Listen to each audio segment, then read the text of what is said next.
go out of the politicians. I'd like to hear from Cindy Pan here. And we did have another question which they're not answering, which is a question about leadership and whether leadership of an opposition party after an election gets undermined by the media. What do you think? Well, maybe that's so, and maybe that's why Peter Costello decided not to take the spot. But I guess, you know, you keep emphasising that he didn't have the numbers and he wasn't popular. I guess, you know, you got to ask why was that? Why is that the case? And what makes people think he might be so great now?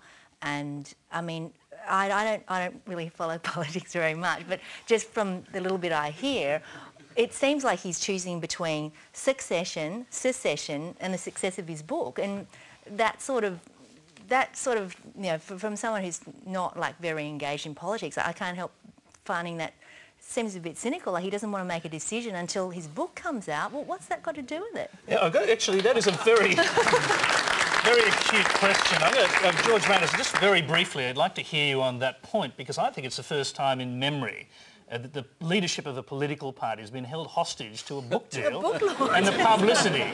and the publicity agenda that stems from that. Well, except with all due respect to Cindy, the premise is wrong. I mean, Peter Costello has made a decision. He announced the decision the day after the federal election. There's been an enormous amount of speculation about whether he might change his mind, but he has said nothing on the public record. So, as I said a moment ago, I'm not aware of anything he said privately which would cause one to doubt the finality of the decision he announced. Except, George, that he's sitting in Parliament.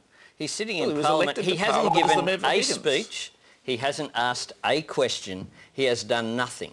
Nothing in the Parliament whatsoever. And he's collecting a pay a fair bit more than the listeners who are watching this program tonight. Well, as a matter of fact, Anthony, Peter has been very active in the electorate, as a local member should be. Now, this is he's very active today. He's writing his book. Came out and did his first press conference Well, today. what he did was open what he did today was open the electorate office of Senator Helen Kroger. That's what he was doing in which today. he said he wasn't going to challenge for the leadership, but he didn't say if he might take the leadership if it was offered to him. If he was being definitive, we wouldn't be having this discussion. Tony, I know